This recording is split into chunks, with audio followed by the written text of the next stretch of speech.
Hello friends, ഇന്ന് എൻ്റെ ചെറുമകൾ സ്കൂളിൽ പോയിട്ട് വന്ന് ചെറിയ കുളിരും പനിയും.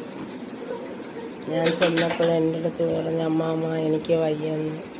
അങ്ങനെ ഞാൻ ഒരു കട്ടൻ ചായ ഇട്ട് കൊടുക്കാമെന്ന് വിചാരിച്ച് അവളെ ആശുപത്രി കൊണ്ടുപോകാൻ വേണ്ടിയിട്ട് ഒരുങ്ങണ്. കട്ടൻ ചായ ഇട്ട് കൊടുത്ത് ഹോസ്പിറ്റലിൽ വിടാമെന്ന് വിചാരിക്കണം. നല്ല ചൂടുണ്ട്. കൊച്ചുങ്ങൾക്ക് സുഖമില്ലാതാകുമ്പോഴത്തേക്ക് അമ്മമാർക്കാണ് ടെൻഷൻ കൂടുതൽ. അവളെ ആശുപത്രിയിൽ കൊണ്ടുപോയി ഇനി മരുന്ന് വാങ്ങണത് വരെ അവളെ അമ്മയ്ക്ക് ഒരു സമാധാനം കാണില്ല. ഭയങ്കര ടെൻഷനായിരിക്കും.